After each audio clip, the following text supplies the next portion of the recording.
Vamos a iniciar, Sergio, ¿te parece? Me parece muy bien. Gracias. Buenas noches a todos. Espero que me estén escuchando. Parece que así es. Si alguien no escucha, por favor, por medio del chat, hágalo saber.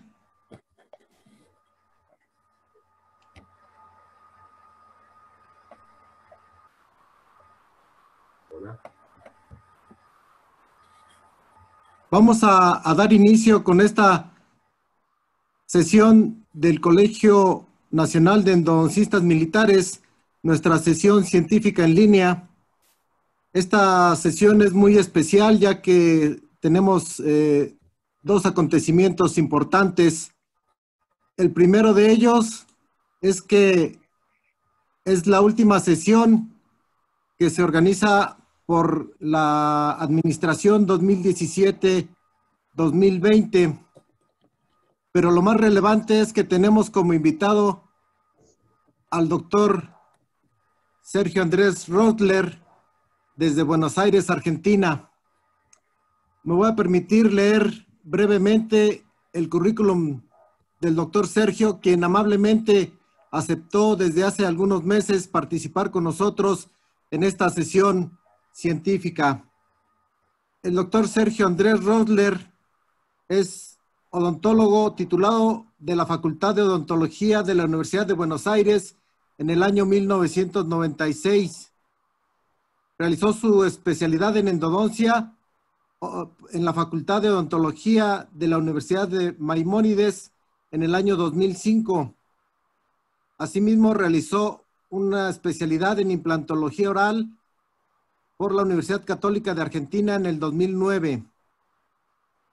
Como experiencia docente, el doctor Sergio ha participado en cursos de pregrado y posgrado en cirugía bucal, odontología integral en adultos y endodoncia en diferentes en la Facultad de Odontología de la Universidad de Buenos Aires, Salvador y Universidad Maimónides.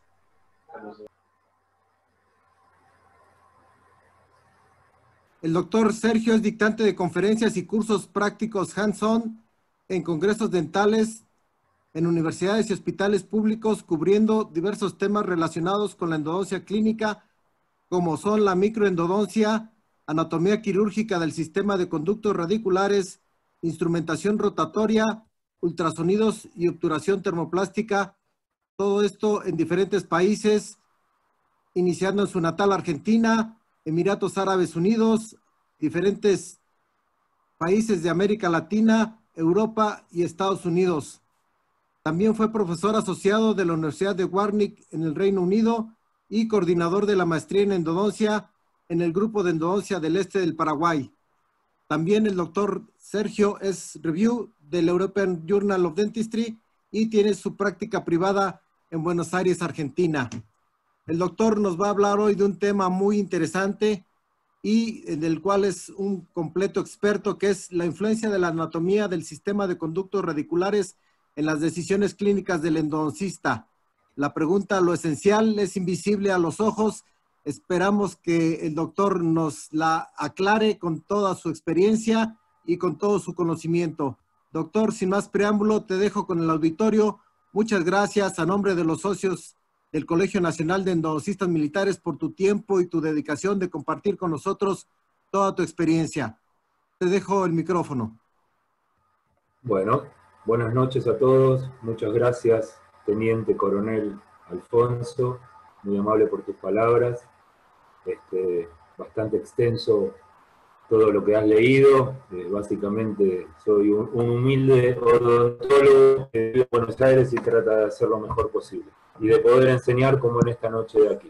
Les agradezco mucho a los que están escuchando por su tiempo y su interés. Pero Alfonso, se te ha olvidado algo, que esta es la primera sesión en la cual los participantes van a obtener una constancia de participación con valor curricular oficial. Por lo tanto, este tiempo que van a dedicar a escucharme tiene su validez oficial. Así que también felicito a usted por la burocracia que tuvo que superar y al colegio por poder otorgar este. sin más, vamos a aprovechar la hora y poquito que tenemos para contarles un poquito sobre qué influencia puede tener la anatomía en las decisiones que tomamos todos los días como endodoncistas. Gran parte de la clase que voy a dar hoy, de las diapositivas, ustedes van a ver imágenes como esta raíz distal de aquí, diafanizadas. Hace más de una década que vengo haciendo este ejercicio prácticamente a diario, semanalmente, en la cual las piezas dentarias que tengo posibilidad de extraer por un proceso de transparentación o de diafanización, me permiten ver qué está pasando dentro del sistema de conductos radiculares. Realmente es un ejercicio que me apasiona, la capacidad de poder ver, de observar en detalle cómo es el terreno que todos los días debemos enfrentar. Realmente me ha convertido en un endodoncista diferente. O sea, soy otro tipo de profesional desde el momento en que comencé a hacer esto como un hobby y luego se tornó realmente en una pasión, para no decir una obsesión, que no sea un trastorno psicológico. No sé, ¿me escuchan bien, Alfonso? Confirmame. Sí, te escuchamos bien. Perfecto. Si uno se pone a investigar, como hice yo hace más de una década, hay muchas técnicas con las cuales uno puede transparentar una pieza dentaria. Aquí algunas de ellas. Lo primero que hice cuando quise empezar a transparentar es consultarle al doctor Jorge Vera, colega mexicano, que seguramente todos conocen, y si no lo conocen lo podrán ver el mes que viene en el congreso que tiene el Colegio de los Endodoncistas Militares. ¿No es así, Alfonso? Y Jorge muy amablemente me dijo la manera en que él transparentaba sus dientes, ya que los había utilizado en un estudio sobre localizadores foraminales. Si ven la pantalla, los ácidos que se utilizan, luego en amarillo el agua corriente con el cual removemos el ácido, en rojo van a ver alcoholes en concentraciones ascendentes, y en blanco van a ver el metilsalicilato o algún aceite similar, con el cual logramos que las piezas dentarias se queden transparentes y puedan permanecer transparentes en el tiempo. O sea, básicamente tenemos tres procesos importantes, que son la decalcificación del diente, la deshidratación y luego el clareado o transparentación. Debo hacer la salvedad y pedir disculpas que muchas de las diapositivas van a estar en inglés, pero creo que lo que más vale son las imágenes y les pido disculpas que la clase la tengo armada de esta manera. Espero que no sea muy incómodo. Calculo que la mayoría de ustedes en México, más que nada por la proximidad con Estados Unidos, la mayoría es fluido en inglés, y si no son fluidos en inglés, les recomiendo que empiecen a entender, a estudiar inglés, porque es importantísimo para poder nutrirse y estudiar. Entonces, luego de este proceso de calcificación, deshidratación y transparentación, básicamente lo que obtenemos es esto aquí. Es un diente que está totalmente transparente. Por lo tanto, hace años era necesario inyectarles tinta, inyectar a un tipo de medio de contraste para hacer visible el sistema de conductos radiculares. El tema con la tinta es que muchas veces la tinta no la podemos controlar y vemos artefactos, ¿sí? Y vemos cosas que en la realidad no están ocurriendo o que la naturaleza no creó. Por lo tanto, es un método que había que hacerlo con mucho cuidado y muchas de los especímenes eran perdidos.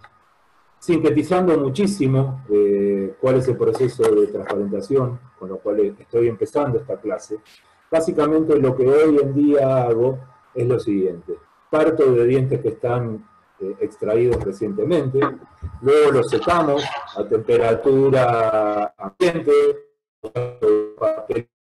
24 horas, luego se decalcifica, dependiendo si es un molar superior o un incisivo inferior, debemos ir controlando la cantidad de tiempo que están en el ácido, luego se deshidrata también a temperatura ambiente. Si queremos acelerar el proceso podemos ponerlo cerca de un ventilador o ponerlo cerca del horno para que se sequen más rápido. Luego utilizo, en vez del salicilato de metilo, un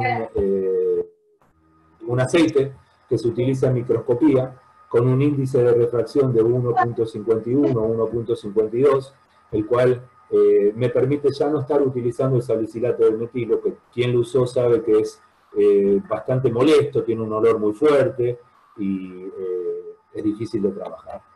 Entonces, básicamente, esa es la manera en la cual, a partir de piezas que incluimos en el ácido, que luego las deshidratamos, podemos llegar a ver la anatomía real, de prácticamente todo lo que la naturaleza creó, del sistema de conductos radiculares sin la necesidad, y esto es lo importante, de inyectar ningún tipo de tinta o medio de contraste.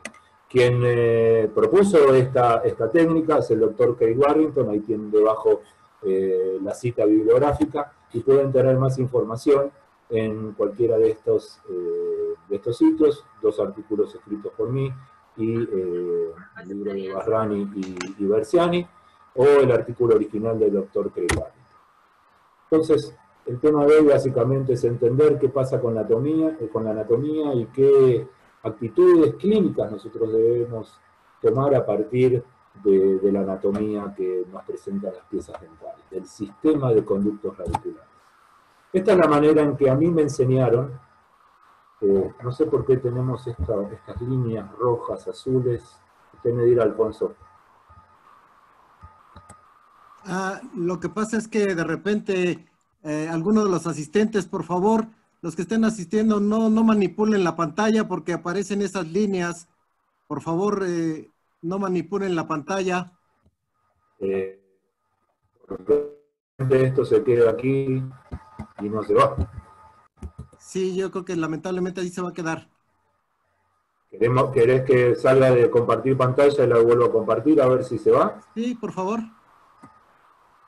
No. A ver.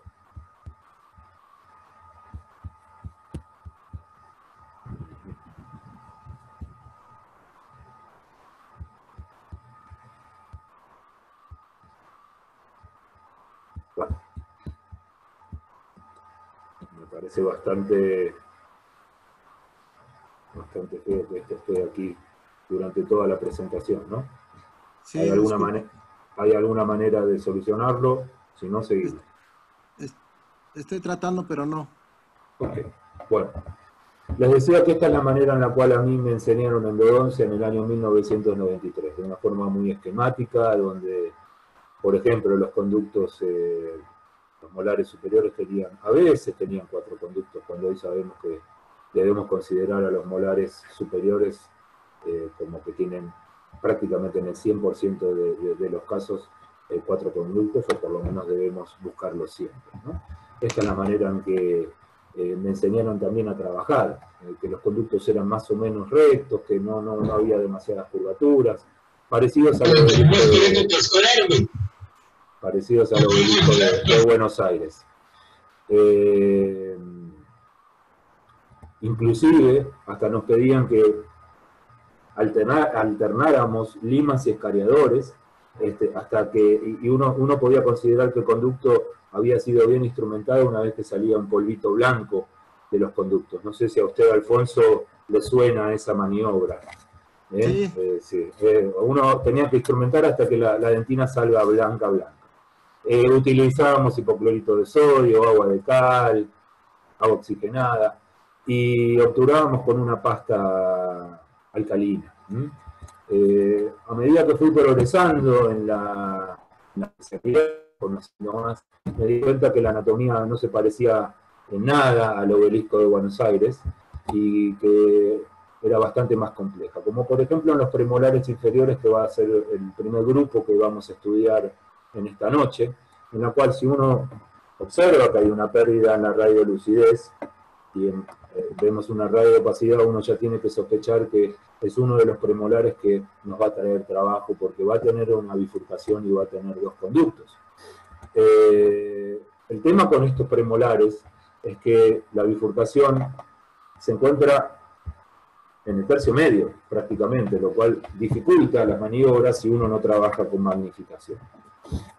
Tenemos que esperar, hablando así y sin entrar demasiado en detalle, con las diferentes etnias y las diferentes poblaciones, que uno de cada 4 premolares va a presentar más de un conducto. Y aquí tenemos el control a los 3 años.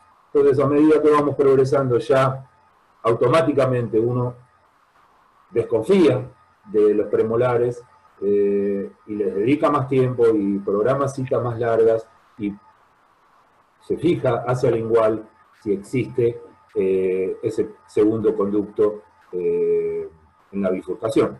Desde ya que si uno está trabajando con estudios tridimensionales previamente como un CBCT, esa información ya la tiene de antemano.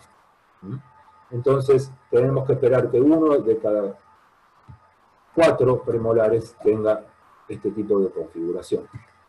Nos hicimos más antiguos, tuvimos más experiencias y ahí cuando uno ya se empieza a considerar que es un especialista, pasados 10, 12 años de haber hecho la especialidad, nos damos cuenta que realmente la anatomía del sistema de los conductos radiculares no se parece nada al obelisco de la ciudad de Buenos Aires. Es una anatomía que es muy intrincada, que es muy compleja, y que si uno no tiene el conocimiento de estas variaciones, de estas diferentes configuraciones, es cuando uno considera que la endodoncia es como una tortura, porque realmente no la entiende. No podemos tratar algo que no entendemos, no podemos transitar un camino que no conocemos. La mayoría de los premolares van a tener un conducto, pero si está presente en la superficie externa un surco o una ranura radicular, ya tenemos que sospechar de que va a haber una configuración interna compleja. Y estas concavidades, este surco, tienen también una gran relevancia clínica, porque pueden ser reservorios de placa dentaria y de cálculo a la hora de considerar la enfermedad periodontal. Aquí tenemos un espécimen en el cual vemos ese surco. Entonces, cuando yo hice la extracción y vi ese surco, yo ya sabía que me iba a encontrar a la hora de transparentar luego ese diente con una anatomía interna compleja. Son producto del desarrollo de la raíz, por lo general se encuentran en la cara mesial y son productos básicamente del desarrollo en el cual se forma hay una deformación en la inducción del proceso interradicular durante el desarrollo del diente. En antropología, a las raíces que están parcialmente o completamente divididas de los primeros premolares mandibulares, se los llama las raíces de Thomes. Para darle crédito a Charles Thomes, en 1923 fue el primero que definió este fenómeno como un rasgo radicular, o sea, siendo la definición de rasgo entonces, en antropología se las llaman las raíces de Thomes. Y existen métodos para estudiarlos también antropológicamente, por medio de las UDAS. Las UDAS sería el Arizona State University Dental Anthropological System, el cual, dependiendo la gravedad o el grado de profundidad que tiene esa concavidad, ese surco, esa depresión, califican a las raíces de 0 a 5, siendo 0 cuando prácticamente no existe esa concavidad, a 5 cuando tenemos francamente 2 raíces que están separadas, por lo menos en un tercio o un cuarto de la longitud radicular, desde ya del tercio medio hacia apical. El año pasado tuve la oportunidad y el gran placer de leer un artículo de un buen amigo del doctor Diego Guerreiro, en el cual no solamente estudió los conductos principales de estos premolares, sino también los conductos accesorios que existen y que tienen una implicancia clínica importante. Estos canales transversales nacen o terminan en el surco radicular y van a permitir el libre tránsito de bacterias, si estuvieran presentes, del periodonto a la pulpa o de la pulpa al periodonto. En el caso del estudio del doctor Diogo, encontró que el 41% de las piezas que tenían el surco radicular también tenían los canales accesorios del surco radicular. Como ustedes pueden ver en la diafanización, son realmente muy pequeños, no vamos a poder instrumentarlos, pero sí vamos a tener que hacer un muy buen trabajo a la hora de irrigar los conductos principales como para poder, en cierta manera, desinfectarlos o limpiarlos. Y hay otro dato clínico de importancia, que como están ubicados por lo general en el tercio medio de la raíz, muchas veces cuando estamos haciendo el sondaje, podemos confundirnos la presencia de la lesión que es producida por la infección de los conductos principales y la comunicación que hay a través de estos canales accesorios con una fractura vertical, ¿sí? Entonces es importante tener eso en consideración. Entonces, a la hora de estudiar cuáles son las complejidades que se asocian con el surco radicular, encontramos, como vimos, los canales accesorios en amarillo, la posibilidad de que haya conductos en forma de C y las multifurcaciones o las fulcaciones que realmente son, como dice el estudio, no anticipadas o sorpresivas, porque realmente son sorpresivas porque son muy difíciles de diagnosticar, son muy difíciles de sentirlas clínicamente, porque están muy lejos de nuestros ojos y están muy lejos de nuestros dedos, del tercio medio hacia apical. Entonces, hay una relación entre la presencia del surco radicular y la presencia de los canales accesorios del surco radicular. En el año 2012, tenía la intención de autoevaluarme y ver cómo era mi trabajo. Entonces, a partir de 4 premolares que habían sido extraídos por motivos de ortodoncia... Pero me acostumbro a ver que no aparece algo en 3, 2, 1. Karen, por favor, el micrófono, Karen. A partir de estos 4 premolares, y con la técnica que estaba utilizando en esa época, accedí las piezas, las instrumenté, las irrigué, las desinfecté, y luego las obturé con 3 métodos diferentes de obturación, o 3 técnicas diferentes. Y aquí vemos, en los 2 premolares inferiores, cómo pude, gracias a una buena técnica, desde ya que no es lo mismo hacerlo clínicamente que in vitro, después de una buena técnica, poder limpiar los conductos accesorios del que ha pasado algo de sellado. Entonces, como mensaje para llevarnos a casa, al estar tratando premolares inferiores que nosotros creemos que tienen un surco radicular, y luego veremos cómo podemos diagnosticarlo, y ante la presencia de los conductos accesorios que terminan en ese surco radicular, tenemos que ser muy cuidadosos a la hora de instrumentar para no bloquearlos a esos conductos accesorios y tener una técnica de irrigación y desinfección muy depurada para poder acercarnos a una prognosis positiva, a un pronóstico positivo.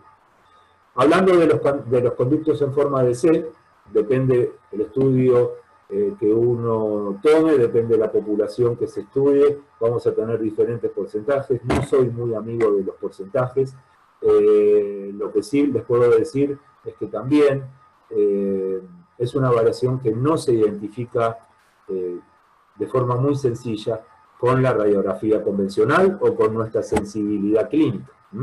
Básicamente por lo mismo, porque van a estar ubicados realmente lejos de nuestros ojos y de nuestros dedos, ¿no? Por promedio de 6 a 11 milímetros por debajo del límite amelo-cementario, según este estudio de Wu.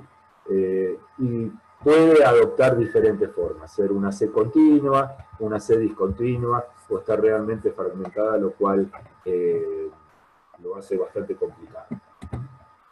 Y aquí tenemos un espécimen donde podemos ver la relación que tiene el surco radicular con la presencia del conducto en forma de C, y aquí podemos llegar a ver un conducto accesorio que nace en ese istmo de la C y termina en el surco.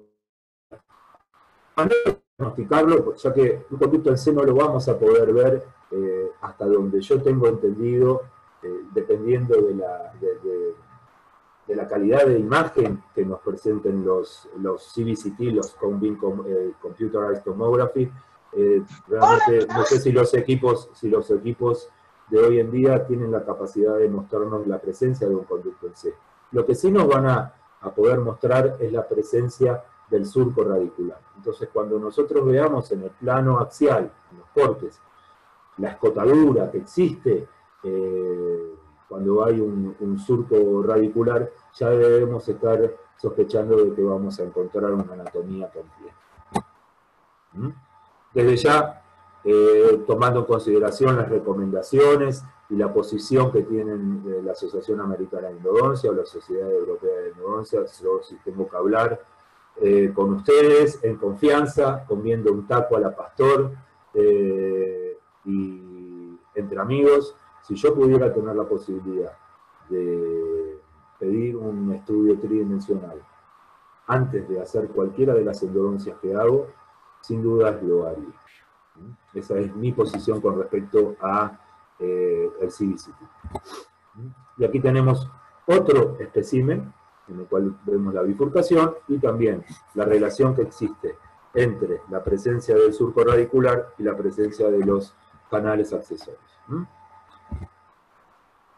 Entender, conocer, saber de que estas complejidades existen y que a la hora del tratamiento vamos a tener que estar preparados, vamos a tener que trabajar con un armamentario imprescindible como para poder tratar estas piezas correctamente, es importante. Y quien no esté preparado, tener el suficiente profesionalismo de poder acompañar al paciente y derivarlo al odontólogo que ustedes crean que está capacitado como para resolver estos problemas. La mayoría de aquí somos endodoncistas, la mayoría de aquí tenemos bastante experiencia. Me da mucha bronca que con todo el trabajo que me costó hacer fotografías como esta, tengamos una línea de color turquesa o celeste cruzándome la pantalla, pero bueno, ¿qué se le va a hacer?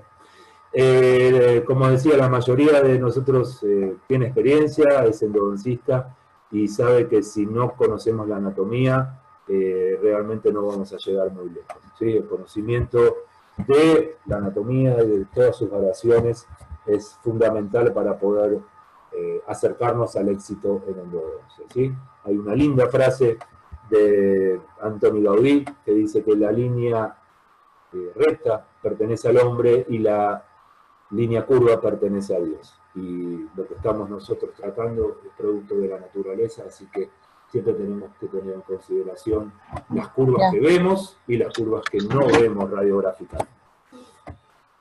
Vamos a pasar ahora a un segundo grupo, que son los molares superiores.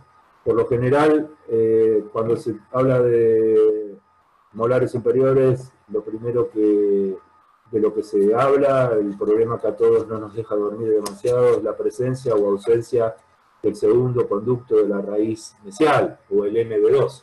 ¿Sí?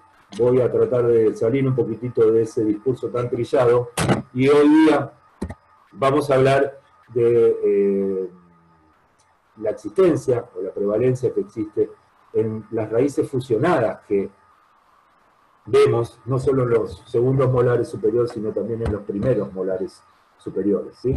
Lo cual también es una configuración que trae sus inconvenientes al ser realmente muy compleja. El primer problema que tenemos es que radiográficamente no podemos diagnosticar, por medio de una panorámica o una radiografía, que ese molar tiene raíces fusionadas, ¿sí? Ese es el primer problema. Fíjense, más allá de la presencia de un MD2, existen conexiones entre los dos conductos principales de las raíces que en este caso están fusionadas. Existe una clasificación propuesta por Zhang en el 2014, en el cual le da diferentes tipos a las raíces fusionadas, dependiendo de cuáles son las raíces que estén fusionadas. En este caso es un tipo 3, es la raíz palatina que está fusionada con la distal. Aquí tenemos otro tipo 3, también es un primer molar superior, y fíjense que es totalmente otro tipo de escenario, ¿sí? Vemos la palatina fusionada con la distovestibular, y aquí tenemos la raíz mesial. Y esto que ven en negro es el tejido granulomatoso o la lesión de origen endodónico. Fíjense lo complejo que es el tratamiento de esta área, de este espacio, de esta configuración tipo laberinto que presenta no solamente las dos raíces que están fusionadas, sino también la raíz mesiovestibular. Entonces, a la hora de que ustedes vayan a un congreso, se pongan sus mejores trajes, sus mejores galas, las damas, y vean que un dictante propone, por medio de la presentación de un instrumento, de un sistema de instrumentos nuevo, novedoso, y el título de la conferencia sea Simplificando la endodoncia con el sistema X o Y, yo les recomiendo realmente que lo tomen con pinzas, porque esta es la realidad. Yo creo que aquí no depende tanto del sistema que estemos utilizando, sino cómo tratemos lo mejor posible los conductos principales, identifiquemos la mayor cantidad de anatomía posible y tengamos una técnica de irrigación, de desinfección, minuciosa y con tiempo. Estudio de Martins en Portugal, de X cantidad de especímenes, encontró que 7% de los primeros molares tenían raíces fusionadas y el 25% de los segundos molares tenían raíces fusionadas. Vamos a ver algunos segundos molares, si les parece bien. Aquí tenemos un tipo 1, en la cual la mesial y la distal están fusionadas. Fíjense esa telaraña, fíjense el patrón apical. ¿Con qué lima finalizamos nuestra preparación apical? Con una 35, con una 40, con una 30, con una 25. O sea, esa discusión que todos tenemos, ¿cuál es su última lima? Realmente al ver esta anatomía, seguimos teniendo más motivos para discutir, porque no nos ponemos de acuerdo. ¿Cuál es nuestra última lima para trabajar un conducto mesial o un conducto distal? Otro tipo 1, diferente. Fíjense también lo novedoso, lo bien que se ve la raíz palatina, esta configuración que suele tener la raíz palatina y que tantos problemas nos trae a la hora de la determinación de la longitud de trabajo, en la cual parece una cobra, acercándose hacia nosotros de palatino a vestibular. Muchas veces tenemos problemas para poder determinar si estamos dentro o fuera del conducto por la curvatura. Más raíces fusionadas, otro segundo molar, en este caso un tipo 2, en la cual la palatina y la mesial están fusionadas. Este es el conducto palatino, este es el mesial, y aquí tenemos una especie de huesito de pollo, ¿sí? En el cual no hay instrumento que llegue ahí. Es muy difícil poder perturbar una lima, poder encontrar ese conducto. Entonces vamos a tener que depender en el poder de nuestros irrigantes y cómo lo activemos y cómo utilicemos la secuencia de esos irrigantes y previamente no haber bloqueado toda esta zona. ¿Sí?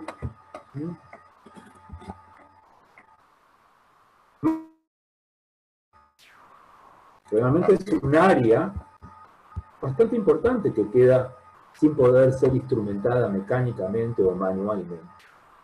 Hablaremos un poquito de eso al final de la conferencia, sobre las áreas que quedan sin instrumentos. Otro segundo molar, parece bastante inocente. Si uno ve la preparatoria dice, bueno, acá tengo seguramente una forma de cucurucho, debo tener un conducto vestibular bien grande, un conducto palatino. el piso de la cámara pulpar va a ser estrechito, en una de esas consigo ver en un conducto distal.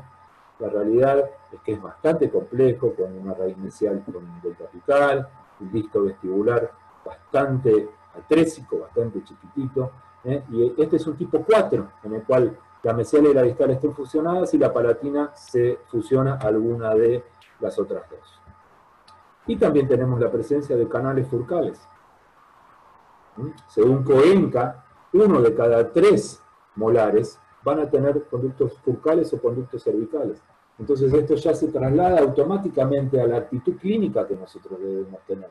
Cuando terminamos de obturar, tenemos que lograr una muy buena limpieza de ese piso de la cámara pulpar y luego sellarlo, si es posible, con alguna restauración adhesiva. O sea que clínicamente esos conductos furcales no los vamos a poder tratar. Debemos sellarlos lo mejor posible, al menos en su extremo del piso de la boca, del piso de la cámara pulpar, perdón. Entonces, a la hora de que escuchemos a alguien simplificando la endodoncia, yo lo miraría realmente un poco raro, quién sabe lo escucharía, pero hay mucho de ese tipo de conferencia hoy día donde el marketing le está ganando a la ciencia. ¿Sí? ¿Cómo vamos, Alfonso? ¿Se me escucha bien? ¿Se me entiende mi castellano porteño? Claro que sí, Sergio, todo muy bien, se escucha muy bien, imágenes espectaculares, muchísimas gracias. Seguimos. Muy bien, seguimos. A las órdenes, teniente coronel, seguimos. Otro segundo molar, otro segundo molar superior. También es esos segundos molares superiores en los cuales uno dice, bueno, seguramente voy a tener un palatino, un bucal, rapidito me voy para casa o me voy junto con los amigos a comer un taquito, unas enchiladas, pero no, nada de eso, mis amigos. Tenemos un tipo 4, en el cual la mesial y la distal están fusionadas y la palatina se fusiona con alguna de las otras dos. Y fíjense este canal accesorio, ¿sí? Que parte del istmo que une ambos conductos en mesial. Llamamos conducto accesorio. ¿Cómo lo tratamos? ¿Cuándo lo tratamos? ¿Con qué lo tratamos? Son todas las preguntas que yo me hago y que realmente, más allá de poder decirles de que hace falta irrigar como si no hubiera un mañana, hoy en día no tenemos mucha más estrategia que esa.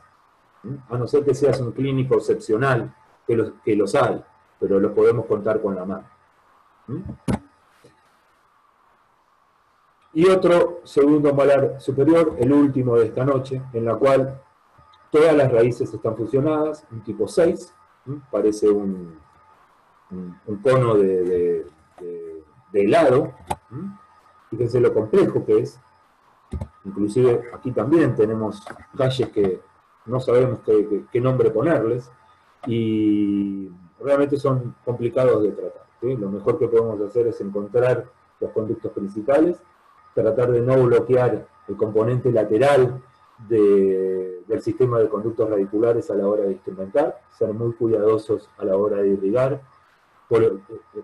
comenzar a utilizar el EDTA temprano en el tratamiento, no dejarlo para ese famoso régimen de irrigación final propuesto por Bettina Barrani y Marcus Apasalo a principios de la década pasada, a principios de los 2000, 2010, 2011, 2012, y tratar de irrigar lo mejor posible. Entonces, sintetizando, el hecho de que las raíces estén fusionadas y que los canales converjan realmente clínicamente tiene un fuerte impacto.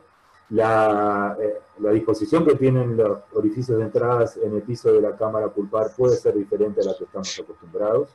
Los ángulos que generan la posición que tienen estos canales a la hora de nuestro ángulo de entrada o de inserción de los instrumentos rotatorios puede ser bastante extremo y invitarnos a que separemos instrumentos también.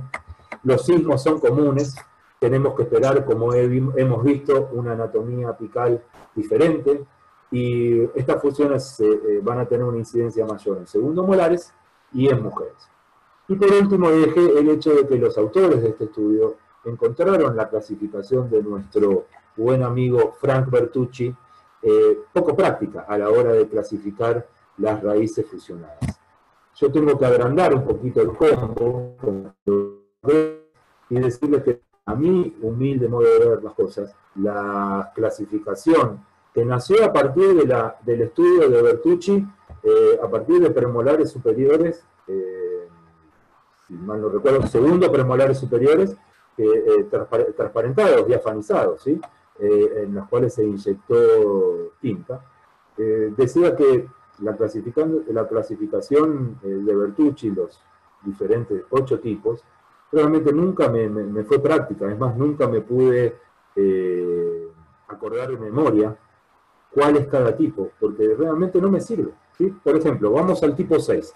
El tipo 6 son 2 canales que dejan la cámara pulpar, que convergen en el cuerpo del conducto y luego se vuelven a dividir en dos canales distintos. Aquí tenemos un tipo 6. Son 2 conductos que convergen y que luego se vuelven a separar. Ahmed, en el año 2015-2016, asociado con Dahmer, Dedeus y Berciani, propuso una nueva manera de que nosotros clasifiquemos o cataloguemos las piezas dentarias y su anatomía interna. Por ejemplo, tenemos un segundo premolar superior, el mismo diente del estudio de Bertucci, es un 15. El número 1 que ven aquí es porque tiene una sola raíz. El número 2 que ven aquí es porque en el tercio coronario tiene 2 canales. El número 2 que ven aquí es porque en el tercio medio también tiene 2 canales, luego converge.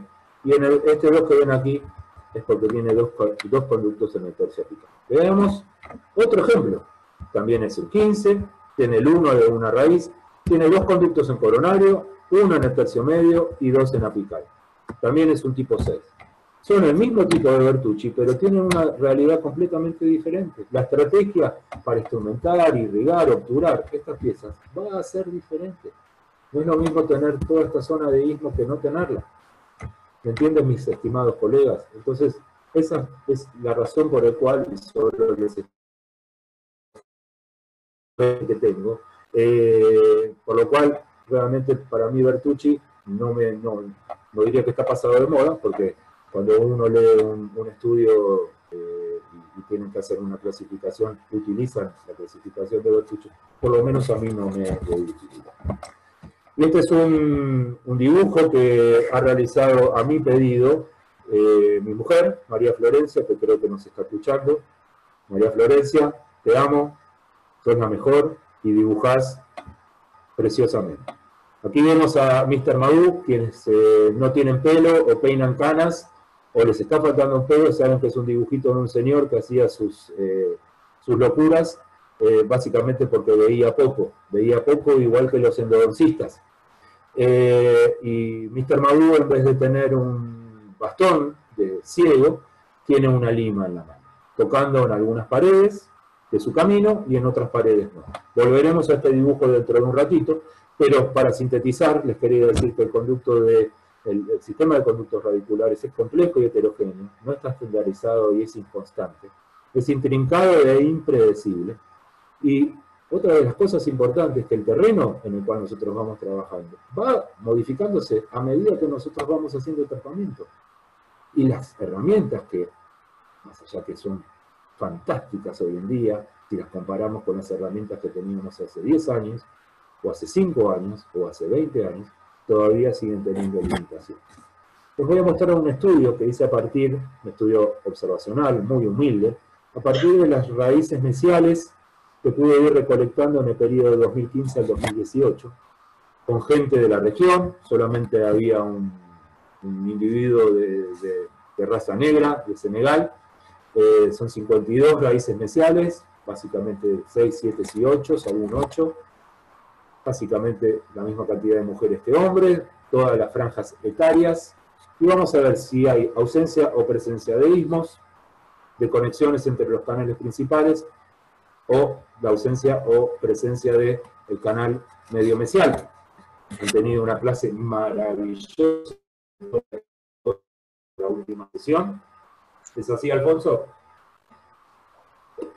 Sí, aquí estamos. Una clase maravillosa del doctor Podolsky, por lo tanto, saben bastante del tema del conducto medio mesial.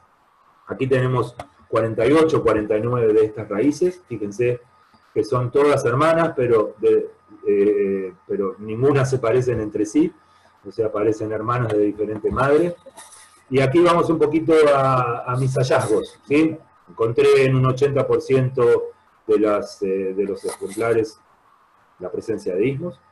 En 50%, en 50 especímenes de los 52 encontré conexiones entre los canales principales. Los únicos dos que no tenían conexiones eran porque tenía un solo conducto. 2 segundos molares con un solo conducto mesial. Y la presencia del conducto medio mesial en cualquiera de sus 3 presentaciones, como si fuera un producto de la góndola del supermercado. Conducto medio mesial puede tener una configuración independiente, puede tener una configuración confluente, como en este dibujito de aquí, confluye hacia el mesio lingual o al mesio vestibular, o tener una forma de aleta, según la clasificación de Pomeranz de 1983 en el Journal of Endodontics. En cualquiera de sus 3 configuraciones estuvo presente en el 80% o en 42 de los especímenes. Entonces, utilizando esta síntesis del trabajo del doctor Coenca de Paraguay, fantástica síntesis en las cuales con muy pocas palabras nos dice muchísimo. Hablando de ismos y comunicación entre conductos, toda raíz que contenga más de un conducto presentará cierto grado de comunicación entre los conductos. Estos ismos o comunicaciones deben ser consideradas no solamente a la hora de hacer las endodoncias, sino también en las cirugías apicales. Y lamentablemente, hasta el día de hoy, el debridamiento, desinfección o curación de dichas comunicaciones es realmente difícil o imposible. Por lo tanto, también tenemos que saber que los endodoncistas no somos infalibles. Que estamos ante la presencia de un contrincante que es realmente difícil de vencer la mayoría de las veces. Mantengámonos curiosos, estudiemos todos los días y vamos a ser mejores como para poder enfrentar al sistema de conductos radiculares, que se origina básicamente por el desarrollo y también por la maduración de las piezas dentarias. Volviendo a las raíces mesiales de un molar mandibular, no es lo mismo tratar la raíz mesial de un niño de 11, 12, 13 años. Si tuviéramos que hacer el tratamiento endodóntico de ese mismo individuo, pero a la edad de los 42. El hecho de la oclusión, de las restauraciones que tenga, de la ortodoncia que pueda llegar a, con la cual pueda llegar a ser tratado, etcétera, etcétera, etcétera, hace que esa configuración en esa raíz mesial se vaya modificando por la oposición de dentina secundaria, terciaria, reaccionaria, cualquiera de las dentinas que a ustedes les guste, y nos encontramos a los 42 años con un tratamiento endodóntico muchísimo más complejo, ¿no? Dependiendo cómo se los mire. Tratar a niños de edad de 12, 13 años también es bastante complejo. Yo le tengo tanto miedo a los conductos atrésicos como a los conductos que son sumamente amplios, porque hay mucho tejido pulpar en el caso que sea una pulpa inflamada, o mucho tejido necrótico que debridar en caso de que sea una pieza que ya está desvitalizada. Seguimos entonces con este sumario. Por lo general, toda pieza que presente una concavidad, como hemos visto en los premolares inferiores, en su superficie externa, tiene el potencial de poseer múltiples conductos o una anatomía interna complicada, aberrante. Y básicamente todos los grupos dentarios pueden llegar a tener esta concavidad, los surcos. El tema es que estas complejidades anatómicas estuvieron siempre, desde la época de Hess, ¿no? Y están siendo reconocidas en estos últimos años. El hecho de que tengamos la posibilidad de estudiar, de investigar con la tecnología de MicroCT, nos permite realmente ser mejores, porque podemos estudiar mayor cantidad de especímenes dirigidas a poblaciones específicas y poder estudiar parámetros, prevalencias, etc. Como por ejemplo el estudio de Martins, publicado recientemente en todo el mundo, de la prevalencia del segundo conducto de la raíz mesial o el de... Mañana viernes, sonriemos, que ya se va acabando la semana. Y les agradezco muchísimo que estén presentes aquí en este jueves. Endodoncia. todo paso es importante. Yo tomo la endodoncia y basándome en una frase que escuché de un muy buen endodoncista brasilero, el doctor Renato Mioto Palo, que la endodoncia básicamente es el tratamiento del tercio apical. Y todo lo que nosotros debamos hacer antes de tratar ese tercio apical es remoción de interferencias. Es básicamente como si estuviéramos corriendo una carrera de 110 metros con vallas. Cada paso que vayamos dando es importante. Me van a permitir ustedes leer, así como si no me acordara de lo que estoy diciendo, textualmente traducido, un editorial escrito por el doctor Philip Lyman, del Líbano, actualmente trabajando en Dubái y en otros lugares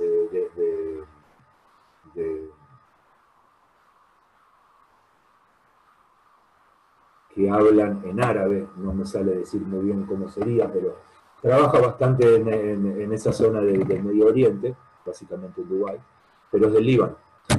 Muy buen amigo, un excelente clínico, seguramente quien estudia endodoncia sabe de él. Y este editorial básicamente refleja en palabras, escrito, lo que yo realmente pienso. Por lo tanto, me permito leerlo. La experiencia clínica y el CBCT se utilizan para evaluar la complejidad anatómica para un correcto diagnóstico y planificación del tratamiento. Les voy a ser sincero, yo ya llevo 23 años de recibido, hace 15 años que soy especialista en endodoncia, creo que a punto de cumplir 50 años, realmente hoy me considero que tengo la madurez necesaria como para considerarme un especialista en endodoncia. Y todavía me maravillo con todas las cosas que puedo aprender a diario. Entonces la experiencia clínica es muy, muy importante. El tratamiento endodóntico, mientras que estamos mirando incisivos inferiores, Alfonso, como lo que usted está hablando, el tratamiento endodóntico comprende una sucesión de pasos donde la efectividad de cada procedimiento depende de la calidad con que se ha realizado el paso previo. La instrumentación limpia el lumen del canal principal o el espacio de menor resistencia. El barro dentinario generado se elimina mediante una apropiada secuencia y técnica de irrigación química para mantener el acceso abierto a todos los espacios y evitar la impulsión lateral de detritos que bloquean el sistema. A menudo, somos nosotros los endodoncistas los que bloqueamos el sistema al intentar simplificar la anatomía inicial, que ya de por sí es muy compleja. La desinfección puede ser efectiva si la secuencia de irrigación utiliza los químicos en el momento indicado con un volumen apropiado. Hoy es realizable con métodos no costosos. Además de limpiar la irrigación, la irrigación puede reducir el dolor postoperatorio usando agua fría al final del tratamiento por medio de la presión apical negativa, lo cual es llamado crioterapia, y seguramente ustedes estarán escuchando sobre este tema el mes que viene al escuchar al doctor Jorge Vera, ya que es uno de los que ha propuesto la técnica y más la ha estudiado. La obturación 3D sellará las áreas que han sido limpiadas en los pasos previos y permite que luego la pieza endodonciada sea restaurada. Es importante entender los límites que nos impone la anatomía interna del sistema conducto radicular. Entender el papel y el momento en que cada paso de los procedimientos deben efectuarse para tratar efectivamente este sistema. Es fuerte la tentación de recorrer la ruta que parece más fácil, lo que sería y lo que nos propone hoy el mercado, una lima, un irrigante y un cono. La natural complejidad del sistema de conductos radiculares será quien nos guíe y nos muestre la ruta de cómo debemos encarar su tratamiento. Los invito durante el mes de mayo a un congreso, seguramente todos saben, de los Root Summit, en el cual va a haber un cartel de exponentes realmente impresionante, doctor Gambarini, Stephen Buchanan, Matías Sender, Metu Oli, etcétera, etcétera. Están todos invitados en el mes de mayo en Praga, en Checoslovaquia. Bueno, veamos cómo hacemos para poder intentar derrotar a este difícil oponente que tenemos. Lo primero y principal, un buen aislamiento. Para que haya desinfección debemos aislar bien las piezas. Parece mentira, pero de los acontecimientos el año 2020, yo estoy completamente seguro que el 95% de la endodoncia que se hace en el mundo no se hace con el dique de goma puesto. Como endodoncistas debemos realmente utilizar. Es interesante quien tenga oportunidad de leer este paper, ya que no solamente nos da soluciones a los problemas que generalmente nos enfrentamos a la hora de aislar las piezas que van a recibir endodoncia, sino que también plantea un dilema ético, ya que cuando uno se pone a discutir qué pruebas hay de que si uno hace un aislamiento con un dique de goma va a ser el pronóstico va a ser mejor que si no utilizáramos el dique de goma. El tema es que plantear un estudio en el cual a mitad de los individuos se les coloque dique de goma y a la otra mitad no se les coloque dique de goma, se haga la endodoncia, no es ético. Por lo tanto, no existe un estudio que compare endodoncia hecha con dique y sin dique. Así que es muy interesante este artículo, si tienen la oportunidad, lo leen, si alguno lo quiere leer, en algún momento va a aparecer mi correo electrónico, me lo piden y con gusto se los voy a compartir.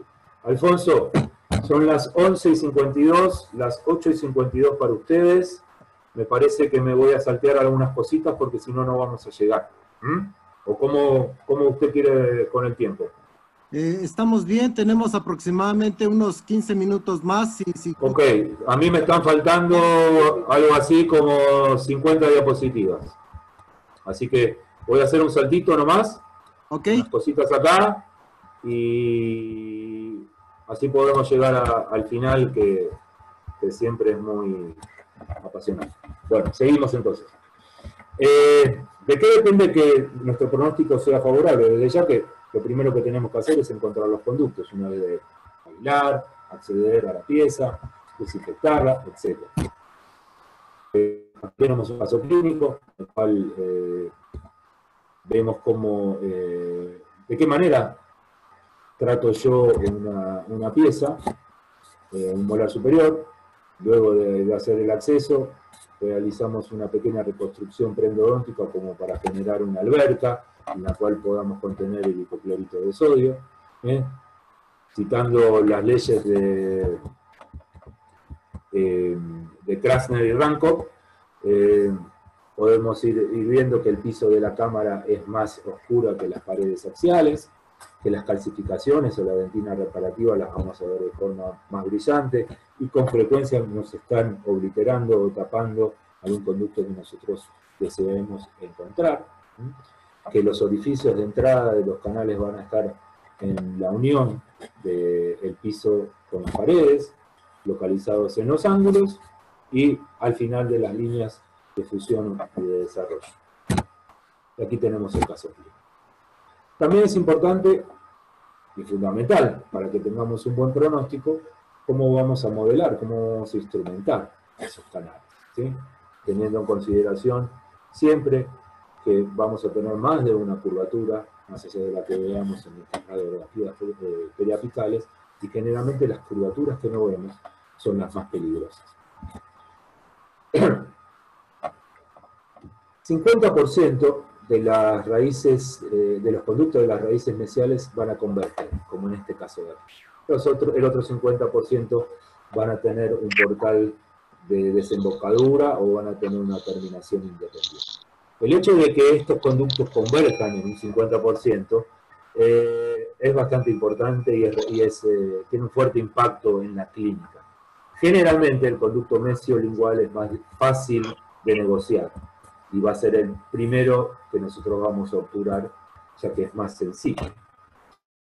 Debemos tener cuidado con nuestros instrumentos de níquel titanio al estar tardando estos canales que convergen, y también, como fue descrito por Fran Paquet, debemos tener mucho cuidado de no empaquetar en estas zonas de B corta barro dentinario y lo que él denomina accumulated hard tissue debris, que vendrían a ser como directamente piedras de dentina, ¿sí? O sea, fragmentos importantes de dentinas que mezclados con los restos pulpares, con los restos necróticos, con el barro dentinario, una vez que se empieza a formar, realmente es muy difícil de remover.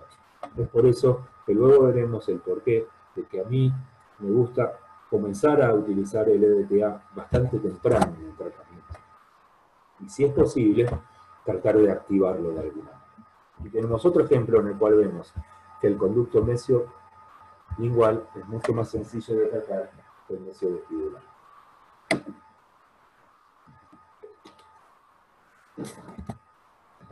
Volvemos al dibujo de mi amada María Florencia, en el cual vemos a Mr. Magoo. Mr. Magoo con su bastón toca en algunos lugares de su camino y en otros los deja sin tocar. Lo mismo pasa con nuestros instrumentos. Berciani, en su artículo de 2014, nos dice que debido a la complejidad anatómica del sistema de conductos radiculares, la superficie que nosotros podremos preparar mecánicamente no va a ser superior al 60% del total de la área endodérmica. Ejemplos del doctor Jaramillo y del doctor Pérez. Aquí tenemos la dentina que o el lumen del conducto que ha sido tocado por instrumento de NITI, y vemos el área que no ha sido tocada. Aquí lo mismo, está cubierto completamente de barro dentinario, biofilm, etcétera, etcétera. Estudio de Ricucci y de redondeados, como podrían ser los iniciales de un molar superior, la cantidad o el área que queda sin instrumentar, la superficie que queda sin instrumentar puede variar de un 10 a un 50%. Y aquí hablamos de las limitaciones que tienen nuestros instrumentos. Fíjense, este es un instrumento importante, es un 25 con 0,8 de taper, un twisted file. Fíjense lo pequeño que parece nuestro instrumento si lo comparamos con la inmensidad del sistema que tiene o el territorio que tiene que tratar. Diferentes porcentajes, diferentes números, estudios más antiguos, y a medida que nos vamos aproximando al día de hoy, vemos que tenemos entre un 30, un 20, hasta un 50% de superficie que no ha sido instrumentada. Y el panorama se torna un poquitito más complicado cuando estamos considerando canales que tienen anatomía achatada o ovalada, ya que la superficie que podemos dejar sin instrumentar mecánicamente puede ir del 10 al 80%. Esta es una de las primeras fotos que saqué con dientes transparentados y explica este fenómeno de una manera impresionante. Tenemos una lima 50, una lima acá, en un conducto distal, y la lima queda trabada aquí. Queda trabada aquí porque esta es la conicidad en el sentido mesiodistal que tiene este conducto, pero en el sentido bucolingual es mucho más amplio. Y aquí vemos todo el tejido que quedaría sin tratar. Este es el ejemplo ideal, basado en el estudio de Wu y Wessenlich del 2000, un estudio fantástico que presenta esta tabla con las diferentes conicidades que tienen en ambos sentidos los conductos, realmente muy útil. Y si vamos a los números, tenemos 80. Independientemente del instrumento, que no es importante que se esté utilizando, a medida que nos vamos acercando al día de hoy, de suelo de 2017, los porcentajes se hacen más bajos, pero clínicamente creo que aún son significativos. Entonces, lo que debemos hacer es complementar nuestra instrumentación con la activación de nuestros irrigantes. Básicamente yo uso hipoclorito de sodio, máxima concentración al 5,95, 6%, y el EDTA al 17%. Y esto es lo que buscamos, ¿sí? Básicamente buscamos ver estas burbujas mediante la colocación de nuestros irrigantes en el momento oportuno, tratando de activarlos, evitando la formación o tratando de desalojar las burbujas que se van formando, conocidas como vapor lock, por diferentes métodos de agitación. La diapositiva que me pasé por alto, en la cual soy autor con el doctor Rich Mounds de diversos temas de desinfección del conducto radicular, dice una gran verdad que está probada científicamente, que básicamente no hay ningún método de irrigación que, basado en la literatura publicada, pueda proclamarse superior a otro, y que tampoco existe ningún método de irrigación o de desinfección que nos deje los conductos totalmente estériles aún. Esperemos que en algún momento contemos con estos métodos. Para su información, básicamente la forma en que yo tengo de instrumentar los conductos es bastante simple. Básicamente conozco los conductos con limas de mano, luego vengo utilizando la misma lima hace más de una década,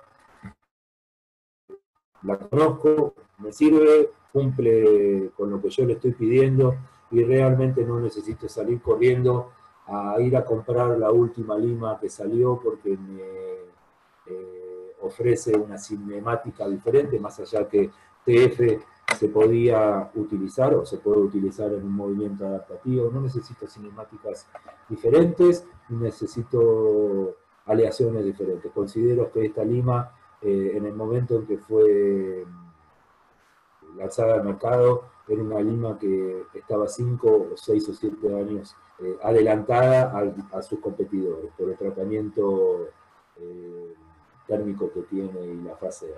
Pero sin hacer ningún tipo de propaganda, utilizo ese sistema, utilizo una o dos limas, una lima para la conformación del tercio con horario y una lima final como para unir todas mis preparaciones. Utilizo estas limas de la casa Mani de Japón, que son limas de mano pero que tienen conicidad, y básicamente las utilizo como nos enseñó Schilder. En vez de utilizar escariadores, utilizo estas limas, precurvándolas en diferentes lugares, en diferentes longitudes, creando el envelope of motion descrito por el Dr. Schilder, ¿sí? De esa manera hago que los instrumentos rotatorios que vengan posteriormente no trabajen tanto. De esa manera me quedo más tranquilo de que no va a haber una separación con un instrumento. Entonces voy trabajando 15, 20, 25, 30, y luego me gusta mucho terminar en apical con limas manuales, tanto de acero inoxidable como alguna vez de níquel titanio. Siempre utilizando el hipoclorito de sodio y el EDTA desde muy temprano en el tratamiento. Desde ya que esto que les estoy contando de las Flare Files es una opinión personal, sería considerada el peldaño más bajo, el piso más bajo de la pirámide de evidencia. Es un gusto personal, un invento mío, si quieren considerarlo así. Es la opinión, porque se considera la opinión de un experto. Yo no soy experto en nada, simplemente soy experto en hacer asados y pasar buenos momentos con mi gente. Pero básicamente es una información que me gusta darles, y si alguno quiere conocer más acerca del tema, solo consultar. El tema que, bueno, consume tiempo trabajar manualmente, necesitas entrenamiento, al final del día estás fatigado y hace falta paciencia. Desde ya que es más barato trabajar con más limas manuales que con instrumentos de níquel titanio. Pero así todo, trabajo mucho con níquel titanio. Ahora estoy trabajando con unas limas de una compañía china, y realmente no tienen nada que envidiarle a los productos provenientes de Suiza o los productos provenientes de Estados Unidos. La manufactura china realmente se ha puesto a tono con las exigencias del mercado, hacen productos muy buenos y a un precio bastante más conveniente. Así que quienes las han utilizado saben de lo que les estoy hablando. ¿Y de qué manera podemos llegar a tocar más paredes con estos instrumentos? Tenemos instrumentos ajustables como el SAF, instrumentos expandibles como el XP Shaper, el Finisher. A mí me encanta también utilizar mucho las limas Gestmann. En un movimiento de limado circunferencial las podemos precurvar, son baratas, y lo único que hay que tener cuidado es no enroscarlas, ¿sí? Realmente son muy eficientes a la hora de escombrar. También puedo hacer ese movimiento circunferencial con instrumentos de níquel titanio, y no tienen que ser los de última generación. Yo lo escuché al doctor Gianluca Gambarini hablando de esto en el año 2005, cuando recién estaba recibido de especialista, y utilizo ese movimiento de cepillado ápico coronario desde ese momento. De esa manera podemos convertir a nuestro instrumento de níquel titanio en una lima Hedstrom sin ningún tipo de preocupación de que esa lima se va a fracturar. Y no digo separar. Separar es para los abogados. Fracturar. Nosotros, cuando se nos rompe una lima, a los endodoncistas de dentro del conducto se fractura, no se separa. Y generalmente se fractura o porque la usamos mucho tiempo, la usamos una vez más que lo que la deberíamos haber usado, no se separa. Y por último, otra estrategia como para poder tocar más paredes sería la utilización de limas manuales de níquel titanio montadas en un contraángulo reciprocante. Estudios de este grupo brasileño demuestran que primero se utiliza un SAF o un recíproco tamaño 2508, luego utilizando o complementando la instrumentación con una lima 30 de níquel montada en un contraángulo reciprocante, se han tocado bastante más tarde. Entonces, mis colegas, la anatomía no debe adaptarse a los instrumentos endodónticos como estamos acostumbrados a que las empresas nos quieran convencer. O sea, ese flujograma de procedimientos, esos protocolos, esos charts con los cuales vienen acompañados las limas, son orientativos. Quienes han estudiado y quien conoce el sistema conducto radicular es el endodoncista. Y así como cuando éramos más pequeños, por lo menos yo, jugaba al Simon, el Simon me daba diferentes secuencias que yo debía repetir. No siempre el Simon me decía que primero tenía que tocar el botón amarillo, luego el rojo, luego el azul y luego el verde, hablando de las normas ISO, porque nuestros instrumentos están codificados. Muchas veces uno empieza trabajando con el verde porque necesita darle más luz, más espacio, para que luego la lima amarilla pueda llegar más profundamente. Todos los que hacemos endodoncia sabemos que muchas veces tenemos que eliminar interferencias coronarias para que nuestros instrumentos progresen más apicalmente. Entonces, al igual que el Simon, cada pieza es diferente y la secuencia de colores que vayamos utilizando se puede modificar. Inclusive combinar diferentes sistemas. Para que nuestro pronóstico sea bueno, tenemos que desinfectar y a Siqueira y a Cuchi tenemos muy buenos y actualmente tenemos muy buenos métodos con los cuales podemos desinfectar, pero ninguno es superior a otro, perdón, y ninguno ha mostrado que podemos lograr canales estériles. Lo que sí se ha demostrado es que la medicación entre sesiones con hidróxido de calcio ayuda mucho a la desinfección. Voy a mostrarles un caso para ejemplificar esto. Tenemos un chico de 21 años que se presenta para un retratamiento en un 6 inferior con movilidad 3. O sea, ese molar, no les miento, uno lo soplaba y hacía la extracción. Tenía una movilidad realmente importante. Decidí con los padres, con el muchacho, intentar ver si podíamos salvar la pieza. Hicimos los procedimientos de instrumentación en la raíz distal, comenzamos los procedimientos de instrumentación, irrigación y desinfección también en la raíz inicial, y coloqué una medicación con hidróxido de calcio con iodoformo. El paciente no regresó, durante 14 meses estuvo ausente, y como se le había perdido parte de la restauración coronaria, vino a visitar. Fíjense cómo donde había una lesión de origen endodóntico importante, por lo menos en 2 dimensiones no la vemos más.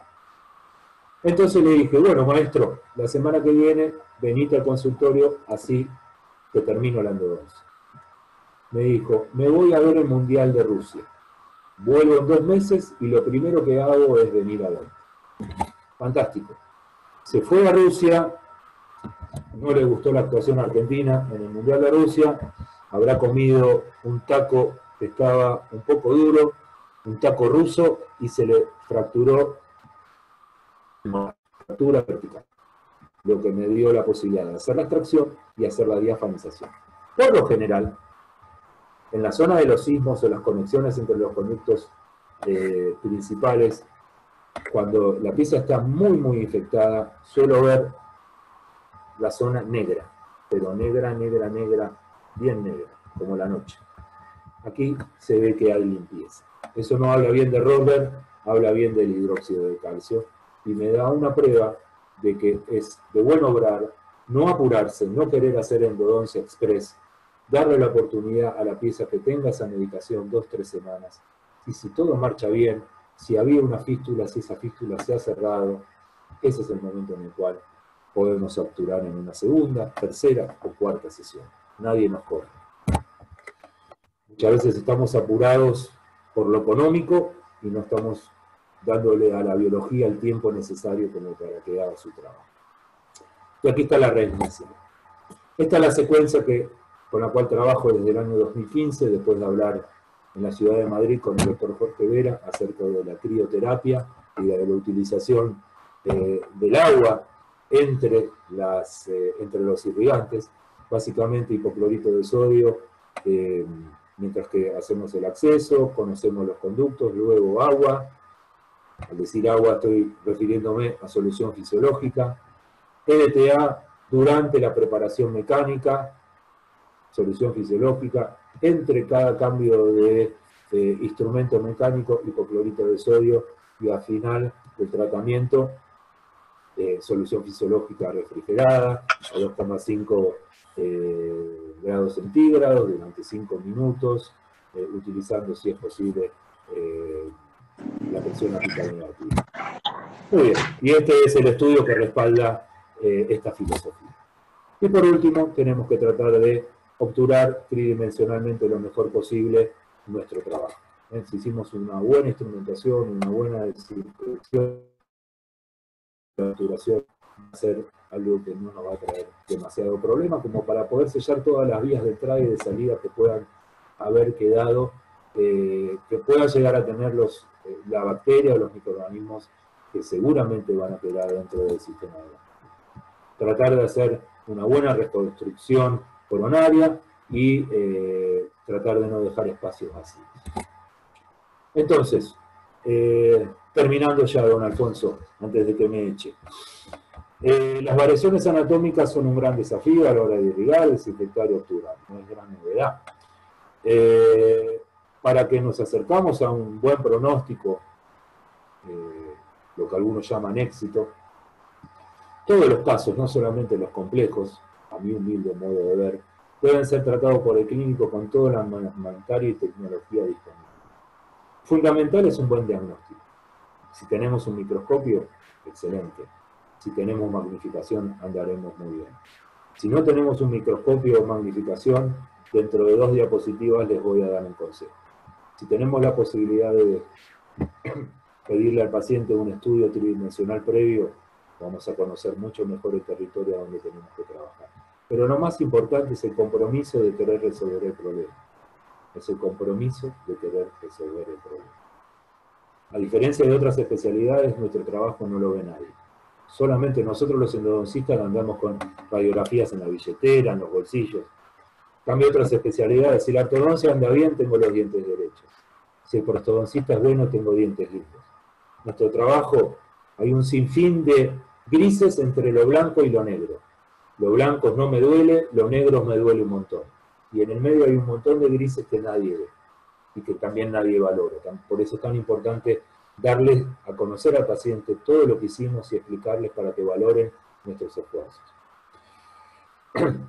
Hasta la más impresionante obturación puede tener conductos accesorios que sí obturan. Y ustedes creerán que estoy obsesionado, pero realmente es algo que me preocupa y siempre trato de tener en consideración. El debris empaquetado puede bloquear el espacio pulpar. Una efectiva obturación depende del correcto debridamiento de la microhermotomía. Si no debridamos bien, no vamos a poder obturar bien. Y ese es un gran problema.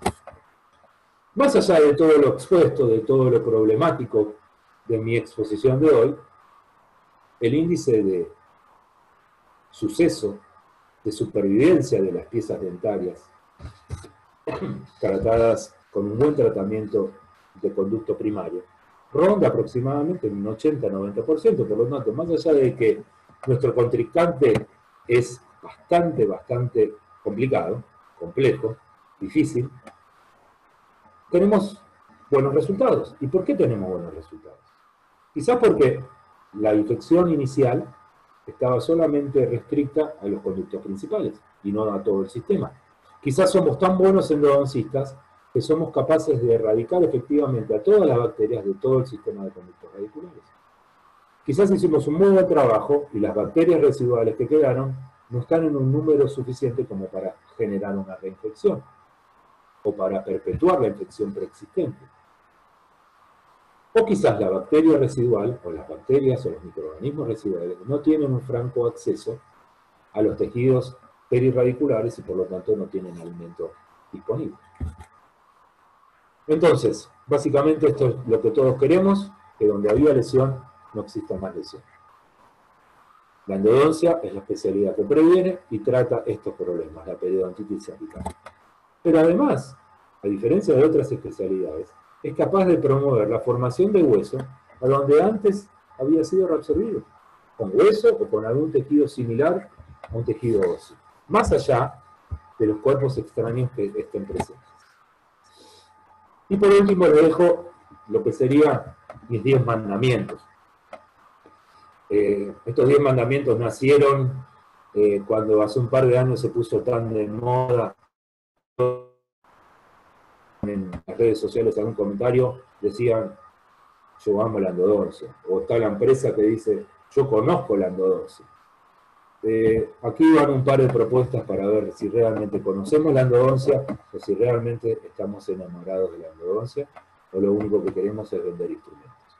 Perdonen mi manera de ver las cosas, pero es así, es muy realista y cruda.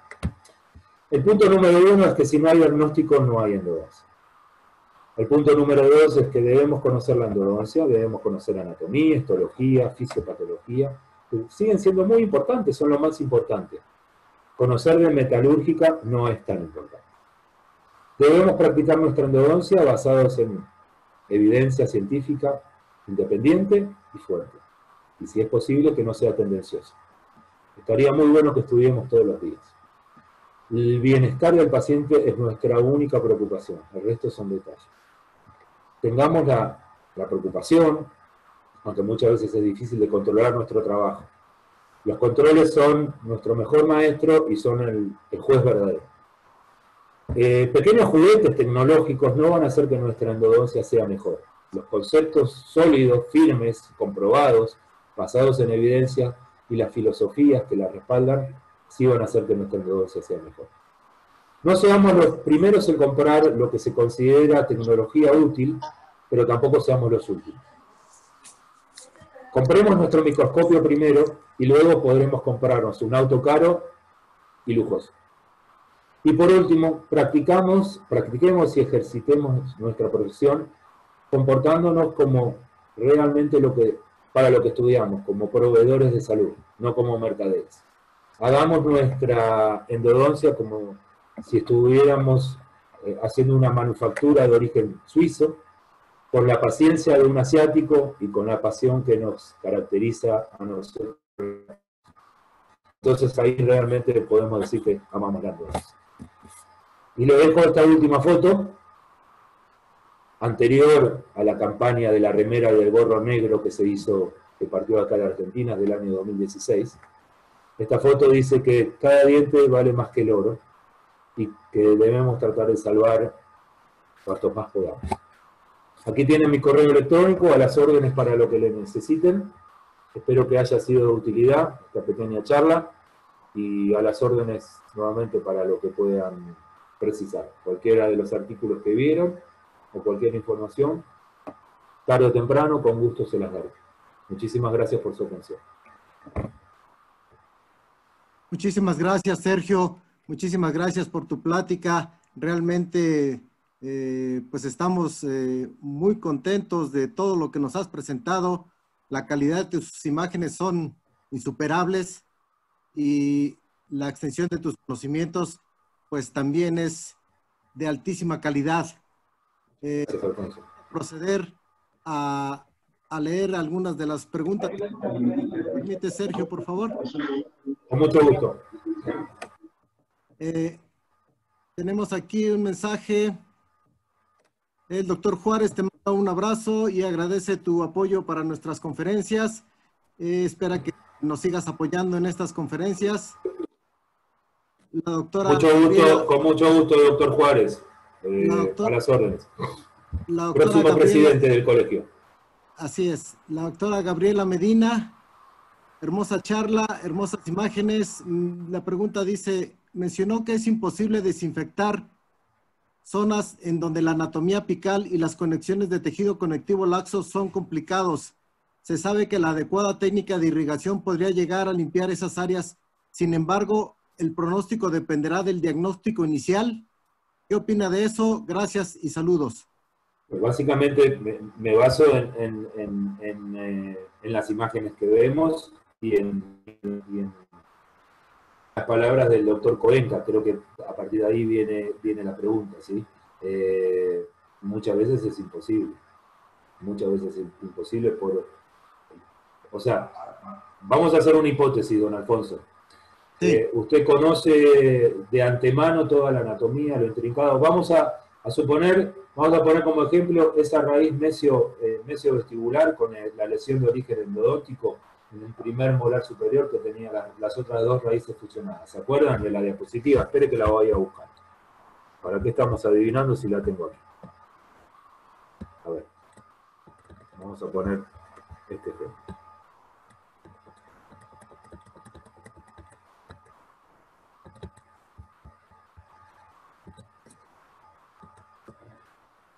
Todavía están viendo mi pantalla, ¿no? Y sí, los dibujitos, los garabatos. Hay que encontrar el culpable de los garabatos. Sí, hay que arrestarlo porque no está bien que nos esté rayando la imagen. Teniente coronel, arréstelo. Doctora Medina, fíjese, imaginémonos que conocemos de antemano esta anatomía. O sea, yo le doy esta pieza y le digo, doctora Medina, trate de hacer lo mejor posible. Doctor Roller, instrumenteme y desinfécteme este sistema. Y realmente es complicado, o sea, podemos hacer un muy buen trabajo en los conductos principales, pero todo este componente lateral realmente es difícil. Ahí es donde creo que las palabras del resumen del doctor Coenca dicen que muchas veces es imposible. Hola. Sí. Entonces, y más allá de cuál es la situación inicial y de nuestro tratamiento, así todo, como vimos al final, el índice de permanencia de las piezas es alto. ¿Sí? Entonces, el espíritu de ver todas estas imágenes no es decir, si usted no es capaz de tratar la anatomía o el componente lateral de la anatomía, usted no va a ser un buen endodoncio. Porque está demostrado, ya lo han demostrado con métodos mucho más precisos que el mío, Ricucci y Siqueira, haciendo un buen trabajo en los conductos principales, hay posibilidades de que la endodoncia tenga un buen pronóstico. Y muchas veces nosotros nos sentimos contentísimos porque vemos que hemos, no estaría bien dicho, obturado. Hemos evidenciado la presencia de un conducto lateral ya que ha pasado sellador por ese conducto lateral, pero en realidad, si lo vemos histológicamente ese conducto lateral, no va a estar obturado con gutapercha, va a estar parcialmente obturado con algo de sellador, y en su interior o va a haber tejido inflamado, o tejido pulpar, o tejido necrótico. Por lo tanto, y más allá de eso, seguimos teniendo buenos pronósticos. El tema es, bueno, seguir yendo para adelante y tratando de ir mejorando la endodoncia, no contentarnos con hasta dónde hemos llegado. Si me permite, don Alfonso, y para responder a la doctora Medina, en Sí. cierta medida es una de las diapositivas que había dejado fuera.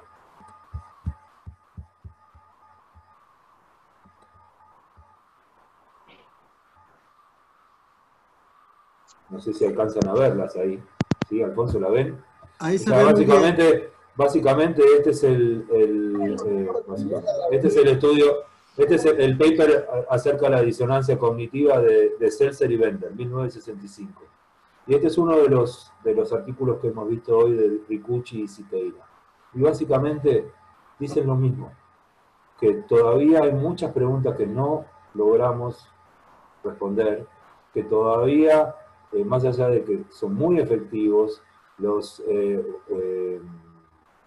optimized single-visit disinfection approaches, o los métodos de desinfección que tenemos básicamente para una sola cita, optimizados, la activación, llámese la irrigación ultrasónica, la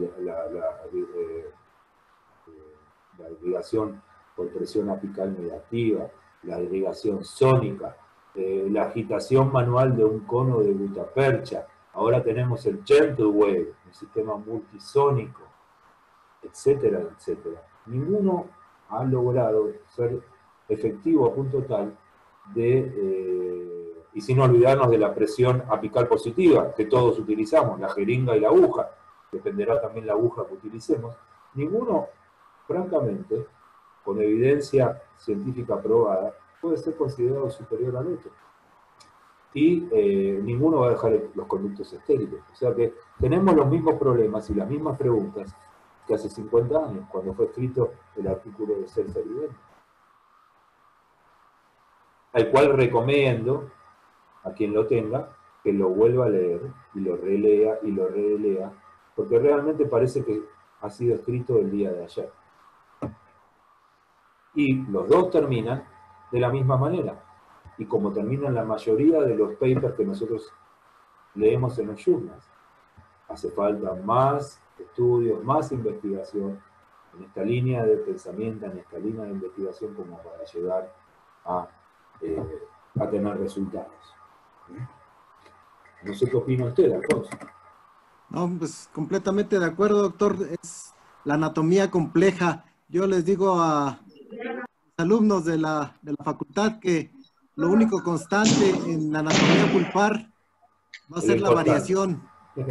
Lo único constante es lo inconstante. Así es. Seguimos con los comentarios. ¿Alguna pregunta más? Sí, tenemos varias y varios comentarios. El doctor Santiago Jordán, saludos al doctor Robles desde Ecuador. La doctora Grande Santiago, un abrazo grande. Un abrazo grande. Santiago se molestó en venir desde Ecuador hasta Buenos Aires para pasar algún día conmigo y aprender. Una excelente persona, un muy buen endodoncista, muy joven, que tiene un futuro brillante. Un abrazo, Santiago. La doctora Carla Janet, ojalá el doctor Robles pueda darnos otra conferencia más adelante. Me encantó su trabajo. Saludos. La doctora Elvira Gil, excelente plática. Las imágenes no se digan, extraordinarias. Gracias por darnos esta plática muy interesante. El doctor López Camacho, el doctor Robles, agradezco el compartir sus conocimientos. Buenas noches, saludos a todos. El doctor Fernando Cervantes, excelente ponencia, gracias. El doctor Héctor Antonio, excelente plática. Una pregunta, que si recomiendas alguna lima, alguna marca de limas chinas, Sergio, por favor. Mira,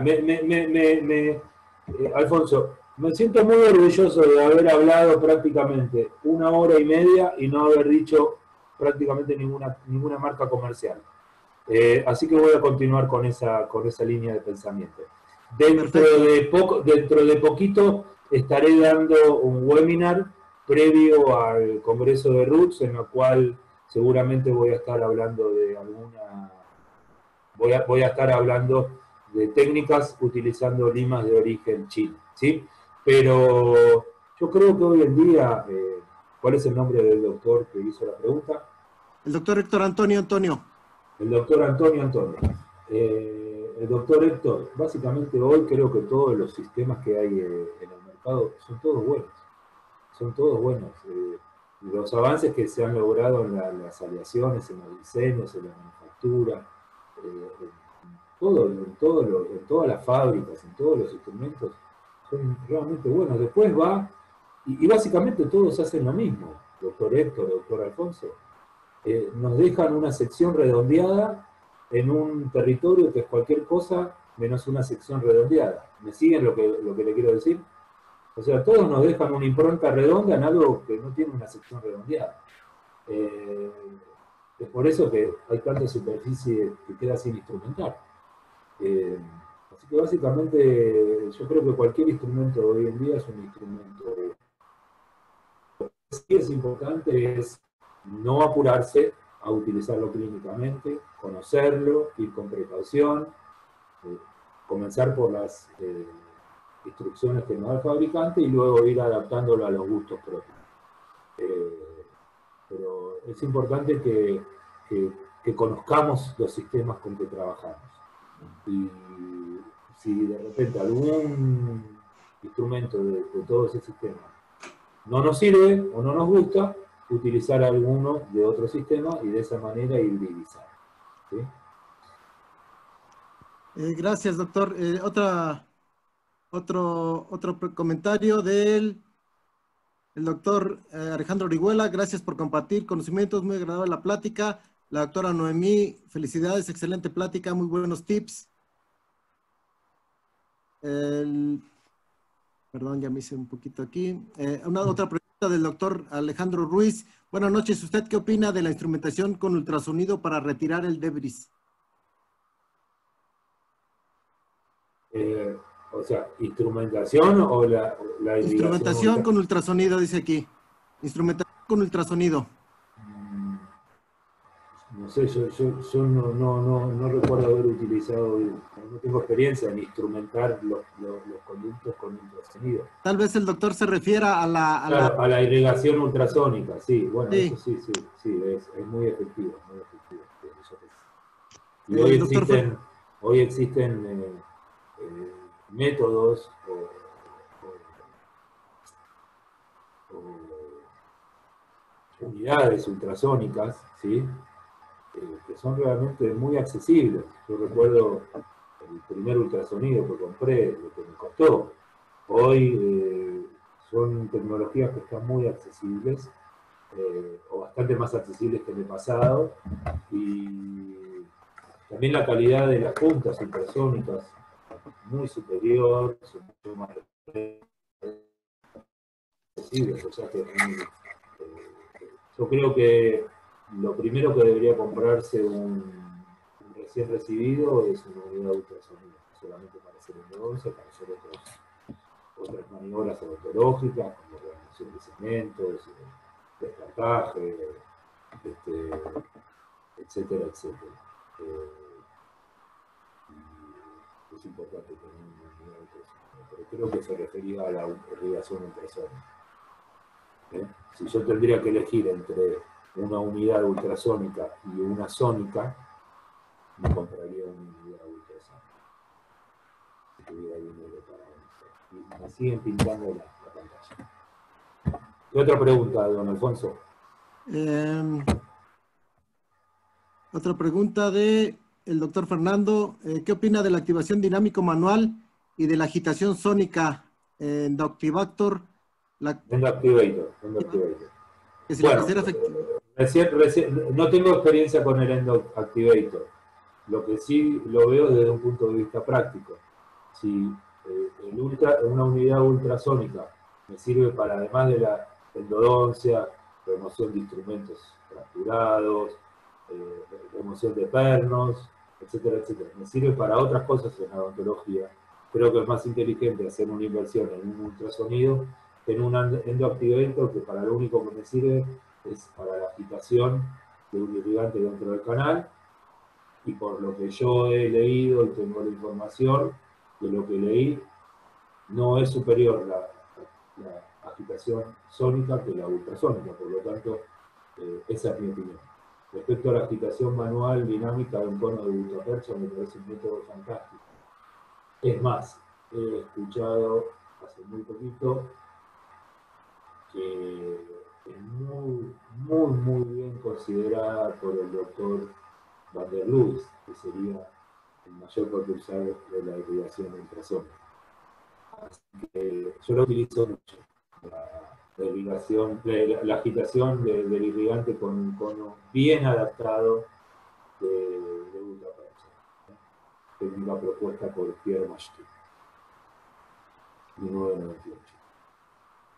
Otra pregunta. Ok, saludos del doctor Suriel desde Oaxaca, del doctor Julio Chávez desde Veracruz, del doctor Juan Carlos Hernández desde Chiapas, de la doctora Marcia desde el Estado de México. El doctor Antonio agradece la respuesta. El doctor Juárez pregunta, ¿qué tanto reutilizan los sistemas de única utilización? No.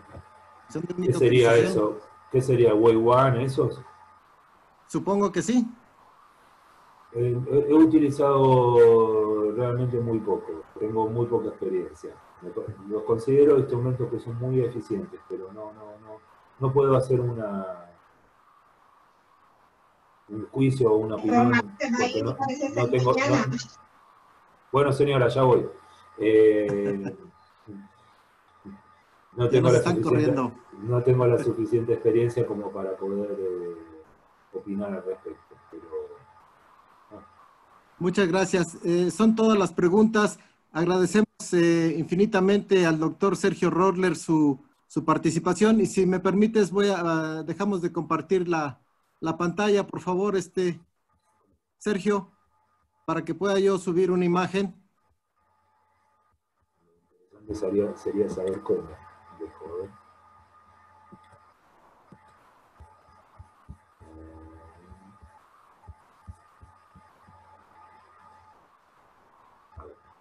Ok.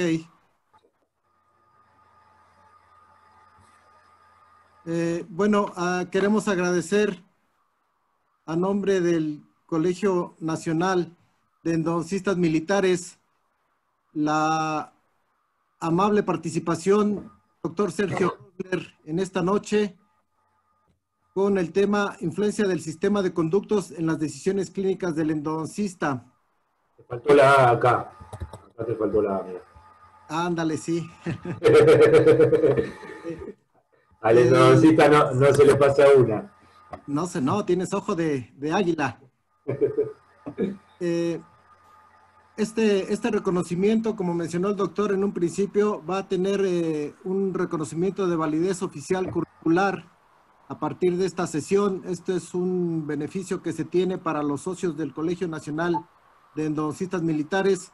Se les entregará la constancia respectiva en forma impresa en el próximo mes en nuestro congreso que tendremos en la Ciudad de México. Y bueno, ya para concluir, un abrazo al doctor Sergio Rottler. Esperemos que no sea la última vez que nos comparta sus experiencias y sobre todo sus imágenes, que son extraordinarias, para poder tratar de comprender un poquito más cada vez la anatomía compleja del sistema de conductos y poder desarrollar cada vez mejor nuestros tratamientos. Con esto damos por terminado este ciclo de conferencias que inició hace poco más de 2 años, en el cual hemos llevado a cabo cotidianamente cada mes una sesión con diferentes temas, con diferentes exponentes, tanto de México como de otros países, principalmente de Sudamérica, y esto nos ha permitido crecer como colegio y nos ha permitido obtener un reconocimiento por esta labor que compartimos de todo corazón con todos los colegas que no son socios de nuestro colegio, pero que nos acompañan. Hay varios que nos acompañan sin falta cada mes y hay algunos que son nuevos que recientemente están participando con nosotros. Les hacemos la cordial invitación a que nos acompañen a nuestro próximo congreso del 26 al 28 de marzo en la Ciudad de México y esperemos contar con su presencia. Nuevamente, Sergio, un abrazo para ti. Sé que es muy tarde ya en Buenos Aires, ya es más de medianoche seguramente. Tienes que descansar. Te agradezco mucho tu ánimo, te agradezco mucho tu paciencia y te ofrezco una disculpa por esa persona que estuvo ahí manipulando las imágenes y colocando... No pasa nada. Son los imponderables El agradecido soy yo y les mando un saludo a todos desde acá, desde Buenos Aires, y a las órdenes para lo que puedan necesitar, ¿sí? Muchísimas gracias. Esperemos que en alguna ocasión que estés por acá, por México, podamos saludarte personalmente y pues llevarte una buena botella de Sotol, que es el licor de acá de Chihuahua, para que lo disfrutes. No se compara mucho con los vinos argentinos, pero pues también tiene lo suyo. Con muchísimo gusto, con muchísimo gusto. Esperemos que así sea, mi amigo. Un abrazo para todos y buenas noches. Damos por concluida esta sesión. Que descansen todos.